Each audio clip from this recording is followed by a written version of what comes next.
देखो, एक फंक्शन है तुम्हारे पास एफ एक्स, ठीक है। फंक्शन थोड़ा सा भयानक सा दिख रहा है।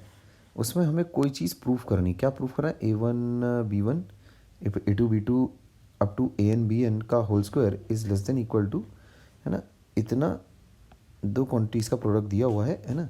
Basically sigma a1 sigma ai square sigma bi square, ऐसा थोड़ा सा इस चीज़ को लिख लेते हैं। आड़ा तिरछा दिख रहा है तो थोड़ा अजीब सा भयानक सा दिख रहा है। देखो यहाँ कुछ है नहीं वैसे इस सवाल में ज़्यादा। देखोगे एफ एक्स दिया है मेरे पास ऐसा, a1x प्लस b1 का whole square plus a2x plus b2 का whole square and so on so forth up to an x plus bn का होल स्क्वायर, ऐसा लिखा हुआ है ना। अब इसमें प्रूफ क्या करना है? प्रूफ करना है दैट टू शो, ठीक है क्या, कि a1 b1 plus a2 b2 an bn का होल स्क्वायर जो है दैट इज लेस देन और equal to a1 square plus a2 square, है ना, अप टू an स्क्वायर, ठीक है क्या। अच्छा, b1 square plus b2 square up to bn square, ऐसा ये चीज़ है भाई, ठीक है। ये मामला है। एफ एक्स को अगर तुम देखो बिना ओपन किए तो बात बनेगी नहीं, ठीक। शुरू करते हैं कहानी अपनी, देखते हैं फिर। अभी तो ये दिख नहीं रहा है कि किस प्रकार से ये चीज़ प्रूफ होगी, बट जब तक कि एफ एक्स को ओपन नहीं करेंगे, देखते हैं क्वाड्रेटिक फंक्शन है कहाँ जाएगा, है ना। देखते हैं फिर किस तरह से उसको करना है। तो a1x है ना, इसको जैसे ही तुम ओपन करोगे क्या आएगा, क्या अपने पास ये चीज़ आ जाएगी, ध्यान दो, a1 square x square plus b1 square plus 2a1b1x, ये चीज़ आएगी। दूसरा ब्रैकेट अगर ओपन करो तो आएगा अपने पास a2x square plus b2 square plus 2a2b2x and so on so fourth. इसी तरह से an x स्क्वायर, है ना, plus bn square plus 2an bn x, ये चीज़ आ रही है। सबका अगर जोड़ अगर हम लोग करते हैं तो adding all these x square की जो कोफिशिएंट बन रही है that is a1 square a2 square, है ना, प्लस ये कुछ ऐसा बन रहा है, प्लस उसमें x की जो कोफिशिएंट बन रही है that is twice of a1b1 plus twice of a2b2, है ना, up to twice of an bn। और जो कांस्टेंट वाला टर्म मेरे पास बन रहा है this is ultimately a quadratic, ठीक है, b1 square plus b2 square, है ना, अप टू bn स्क्वायर, ये चीज़ मेरे पास आ रही है, ठीक। ये अगर पूरे मसाले को अगर तुम देखो this is a quadratic expression, दिखता है क्या, this is a quadratic function, ठीक बात, क्वाड्रेटिक फंक्शन है। अच्छा, अब इसको एनालाइज करना है, ठीक चीज़। तो अब देखें, है ना,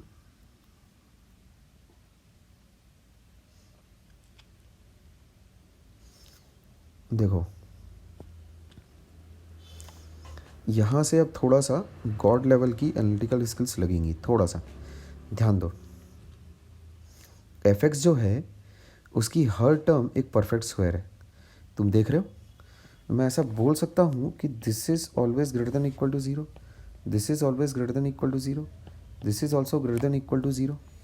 मैं बताऊंगा कि ऐसा मैं क्यों सोच रहा हूँ, वो भी बताऊंगा मैं एकदम। इनफैक्ट मुझे बताने की ज़रूरत भी नहीं पड़ेगी, तो ही तुम पहले ही से ही समझ जाओगे कि भाई ये क्या चल क्या रहा है। तो मैं ऐसा बोल सकता हूँ कि जो एफ एक्स है वो हमेशा पॉजिटिव है, F x is always positive, है ना, या तो ज़ीरो होगा या तो पॉजिटिव होगा, ठीक है, ऐसा बोला जा सकता है हमेशा, always for all x belong to R. क्योंकि एफ एक्स जिस तरीके से डिफाइंड है ऐसा तो बोला ही जा सकता है, ये पक्की बात है। अच्छा, अब बड़े ध्यान से देखो भाई, जाहिर सी बात है क्वाड्रेटिक फंक्शन मेरे पास अगर आया है तो उससे रिलेटेड कोई भी अलजबरा करना और उसमें डिस्क्रिमिनेंट इन्वॉल्व ना हो, ऐसा हो सकता है क्या कभी, है ना। अब देखो इसकी लीडिंग कोफिशिएंट पर अगर तुम नज़र डालो, ठीक, ये इसका लीडिंग कोफिशिएंट तुम देखो, है ना, हर टर्म तुम्हारे पास तुमको पॉजिटिव नज़र आएगी, हर टर्म, समझ रहे हो, हर टर्म तुमको पॉजिटिव नज़र आएगी, हर टर्म। तो मैं यहाँ पर ऐसा देख पा रहा हूँ कि जो मेरा लीडिंग कोफिशिएंट है वो भी, है ना, पॉजिटिव है हमेशा, ठीक, वो भी हमेशा पॉजिटिव है। क्या वो ज़ीरो हो सकता है क्या? अगर सारे A1 A2 A3 up to An अगर सारे के सारे ज़ीरो हो गए तो ही ज़ीरो होगा वो, है तो ही ज़ीरो होगा। और क्या सारे A1 A2 A3 ये सब क्या ज़ीरो रहेंगे क्या? भाई हो भी सकते हैं, ठीक है। तो इसको greater than equal to zero लिखना ठीक रहेगा, है ना। अच्छा, इसमें इक्वल टू ज़ीरो एक्चुअल में अगर उसको मैंने ठोक दिया तो फिर तो वो क्वाड्रेटिक ही नहीं रहेगी, है ना, फिर तो वो क्वाड्रेटिक ही नहीं रहेगी। और तब मेरे पास इस सवाल में एक्चुअल में उसको लिख के देना चाहिए था कि नॉट साइमल्टेनियसली, मतलब वो चीज़ ज़ीरो नहीं हो सकती, ठीक है क्या। तब उसके लिए डिस्कशन है, प्लस सारे ही लीडिंग कोफिशिएंट्स मान लेते हैं A1 A2 से लेकर An तक अगर सारे के सारे ही जीरो हो गए, हैं, तब क्या होगा, zero is less than equal to zero, तब तो इनइक्वालिटी सेटिस्फाई हो ही जाएगी। क्या बोल रहा हूँ मैं, समझे। अगर जैसे मैं ऐसा ले लेता हूँ A1 A2 A3, है ना, केस वन तुम्हारे पास ऐसा अगर कंसिडर करें, है ना, case one each of AI, ठीक है, equal zero, then inequality is obviously satisfied, ठीक है। Then inequality is obviously satisfied, देख पा रहे हो तुम। देखो यहाँ अगर A1 A2 A3 सारे के सारे अगर जीरो हैं तो जो LHS बैठा, ये देखो ये LHS बैठा जो, ये तो तुम्हारा ऐसे ही मरा जाएगा ज़ीरो। और फिर ये भी देखो ये वाली चीज़ ज़ीरो हो जाएगी तुम्हारे पास, तो zero is less than equal to zero, तो इनइक्वालिटी तो ऐसे ही सेटिस्फाई हो रही। केस टू, इफ़ एटलीस्ट, है ना, केस टू क्या है तुम्हारे पास, if at least one of AI, है ना, AI का मतलब A1 A2 A3 कोई भी इज़ नॉन ज़ीरो, है ना, देन ये हम लोग केस टू एक्चुअल में सॉल्व कर रहे हैं। This is our case two, ठीक है क्या, केस टू एक्चुअल में हम लोग सॉल्व कर रहे हैं। तो अब देखो मैं ऐसा बोल सकता हूँ कि हाँ fx तो हमेशा greater than equal to zero रहेगा। अभी जो लीडिंग कोफिशिएंट है ना, लीडिंग कोफिशिएंट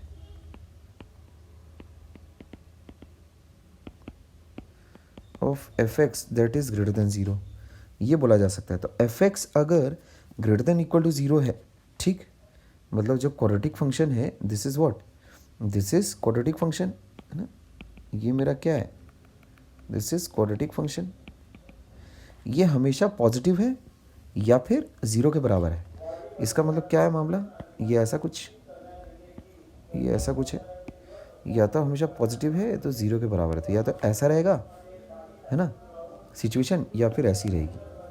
ये दोनों केसेस में से एक केस बनेगा तुम्हारे पास, ठीक है, ऐसा कुछ होगा। लीडिंग कोफिशिएंट तो हमेशा पॉजिटिव है, इसका मतलब ऊपर की तरफ ही खुलना है पैराबोला को। और ये हो गया अगर तुम्हारे पास होगा fx अगर ज़ीरो के बराबर हुआ तो ऐसा, और fx अगर मान लेते हैं हमेशा पॉजिटिव अगर रह गया तो ऐसा, ठीक है क्या, ठीक। तो ये मामला है ना, ऐसा होगा तुम्हारे पास कुछ, जो क्वाड्रेटिक एक्सप्रेशन की जो वैल्यू है वो अगर एग्जैक्ट ज़ीरो के बराबर अगर आती है, ठीक है, तो कर्व को कट करेगी, है ना, कर्व को कट करेगा वो, ठीक। एक मिनट मैं कुछ सोच रहा हूँ, ठीक है,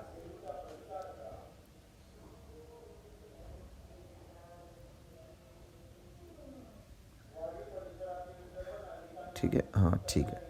देखो लीडिंग कोफिशिएंट अगर तुम्हारे पास ज़ीरो है तो उसमें कर्व ऊपर की तरफ खुलेगा, ये तो पक्की बात है ना, ऊपर की तरफ खुलेगा। ऐसा क्यों नहीं हो सकता लेकिन कर्व, यहाँ देखो ऐसा क्यों नहीं हो सकता कि फोटो में ऐसा कुछ हो जाए ना, कर्व ऊपर खुलने के तो तीन केसेस है ना possible, this is not possible, this is not possible,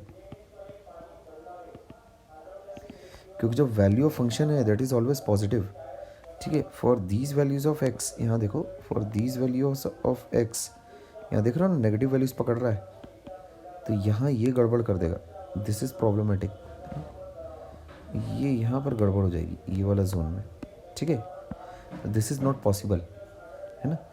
तो ये जो दोनों केसेस हैं ध्यान दोगे, या तो ऐसा होगा ग्राफ या तो ऐसा होगा। इसका मतलब क्या है, यहाँ कंडीशन अगर मेरे को लगाने की अगर बात की जाए, है है ना। तो मैं ऐसा कह सकता हूँ कि जो ग्राफ की कंडीशन है, either this is the curve और दिस इज द कर्व, इसका मतलब डी बराबर 0 या फिर डी लेस देन 0।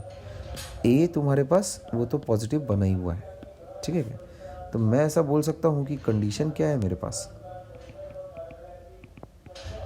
कंडीशन है D is less than equal to 0, ये पक्की बात है। दिस मस्ट बी फॉलोड, है ना, this must be followed,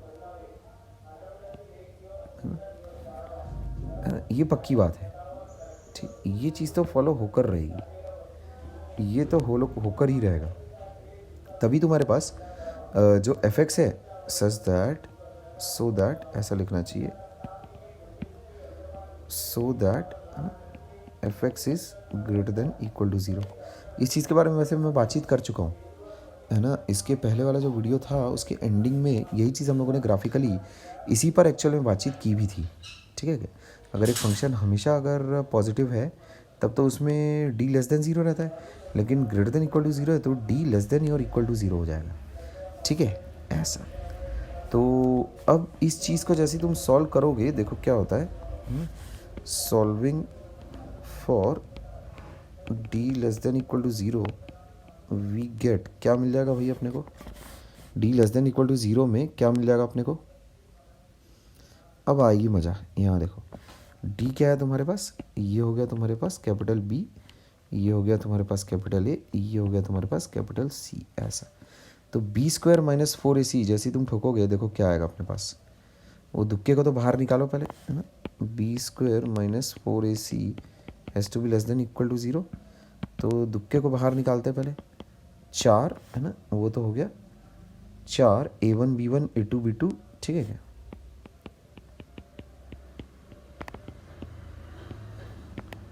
B square minus 4 times ए क्या है अपने पास, वही a1 स्क्वायर a2 स्क्वायर यही था, है ना।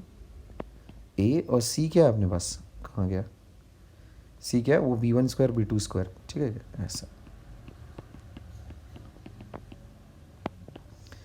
This has to be less than equal to 0, तो 4 को तो कट ऑफ करो अपनी इनइक्वालिटी में से।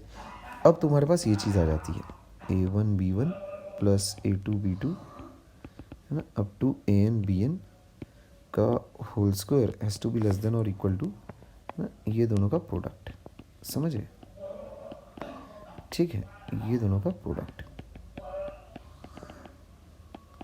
ऐसा। तो सवाल में कुछ भी नहीं है, ठीक, बस यहाँ देखो थोड़ा अच्छा काम हुआ है ना।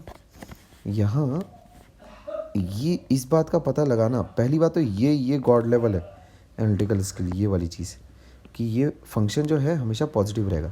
पर इतनी बड़ी बात अगर तुम मिस कर रहे हो, है ना, डिस्क्रिमिनेंट के लिए देखो, डिस्क्रिमिनेंट वाला चीज़ अगर तुमको इस्तेमाल करना है तो अभी तक के तुमने सीखा क्या है कि अगर वैल्यू ऑफ फंक्शन हमेशा अगर पॉजिटिव रहता है तो डिस्क्रिमिनेंट का इस्तेमाल सीखा है।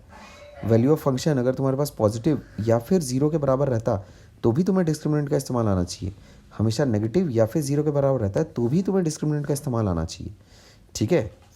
तो ये चीज़ पहला मैं ऐसा मानूंगा कि ये एक्चुअल में डिकोड करना कि भाई ये फंक्शन हमेशा हमेशा तुम्हारे पास पॉजिटिव है। मेरा एक्चुअल में एक बार सॉल्व किया हुआ है ये सवाल, ठीक। तो ऐसा मत समझना कि एकदम इंस्टेंटेनियसली ऐसा मेरे को क्लिक हुआ पड़ा है या फिर एकदम ही ऐसा दिख गया है, ठीक। ये चीज़ें दिखनी मुश्किल होती हैं, ध्यान रखो, ठीक। या इस तरह से ऐसा सॉल्व कर पाना जिस स्पीड से मैं सॉल्व कर रहा हूँ वो कैसा सॉल्व किया हुआ काम है एक्चुअल में। तो ऐसा मत समझना दिस इज़ ओरिजिनल अटेम्प्ट, ठीक है। अच्छा, तो ये चीज़, ये पहला तो ये निकालना, ये भाई अच्छा स्तर का काम है। लेकिन तुम सोचो इसकी तरफ, तुम सोचोगे भी क्यों, किस तरह से तुम इस तरफ सोचने के लिए कैसा तुम्हारी थॉट प्रोसेस गई, वो पता होना चाहिए ना, ताकि आगे भी थॉट प्रोसेस अपनी काम करे। अगर हम लोग पता ही नहीं कि किस लॉजिक के साथ अपनी थॉट प्रोसेस काम करती है तो ऐसे में तो अपन बैठे रहेंगे और बिना लॉजिक के भी हो सकता है बैठे रह जाएं, ठीक है। तो यहाँ एफ एक्स हमेशा देखो तुम्हारे पास पॉजिटिव है, ये सबसे बड़ा मास्टर स्ट्रोक था, ठीक है। देन उसके बाद डिस्क्रिमिनेंट की तरफ कैसे मैं मुड़ा, तब उसमें क्या देख रहा हूँ कि जो मेरा लीडिंग कोफिशिएंट है वो हमेशा पॉजिटिव है या तो 0 के बराबर है, ठीक। तो सारे के सारे एक साथ अगर 0 हो गए तब तो फिर गेम ही बच गए। तो वो वाला केस तो अपन मतलब उसमें तो इनइक्वालिटी ऐसी सेटिस्फाई हो गई, अपने को कुछ प्रूफ करना था ना एक सर्टेन इनइक्वालिटी, तो उसमें तो इनइक्वालिटी ऐसी सेटिस्फाई हो गई इस केस के लिए। दूसरा जो केस है कि अगर एटलीस्ट एक भी अगर नॉन ज़ीरो क्वांटिटी अगर है है ना, A1 A2 A3 A4 इसमें से, देन इन दैट केस है ना लीडिंग कोफिशिएंट में ऐसा बोल सकता हूँ कि वो चीज़ हमेशा पॉजिटिव ही होगी, ये पक्की बात है। Not equal to zero but always positive, ठीक। अच्छा, उसके बाद ये चीज़ तो मेरे पास शुरुआत से बनी हुई है, तो इन दोनों के साथ this case is not possible, ठीक है। तो डी ग्रेटर देन ज़ीरो अगर नहीं हो सकता तो डी लेस देन और इक्वल टू ज़ीरो होगा, ठीक है। यहाँ D less than zero, sorry ये क्या लिख दिया मैंने, कर 2 पॉइंट पर कट करा है, तो D greater than zero is not possible, ये बात पक्की है। तो वहीं से मैं ऐसा बोल सकता हूँ कि फिर ऐसा ये तो पक्का हो ही जाएगा कि डी इज़ लेस देन और इक्वल टू ज़ीरो, कि भाई डिस्क्रिमिनेंट क्या होगा, पॉजिटिव नेगेटिव या तो जीरो होगा ना, इसके अलावा कोई चौथी वैल्यू तो है नहीं पॉसिबल। तो अगर पॉजिटिव नहीं हो सकता तो इतना तो मैं लिख ही सकता हूँ कि डिस्क्रिमिनेंट नेगेटिव होगा या तो ज़ीरो के बराबर होगा। बस जैसे ही वो लिखोगे अपने आप तड़तड़ा के तुम्हारे पास सब कुछ आ जाएगा बस, ठीक है ऐसा। Okay then.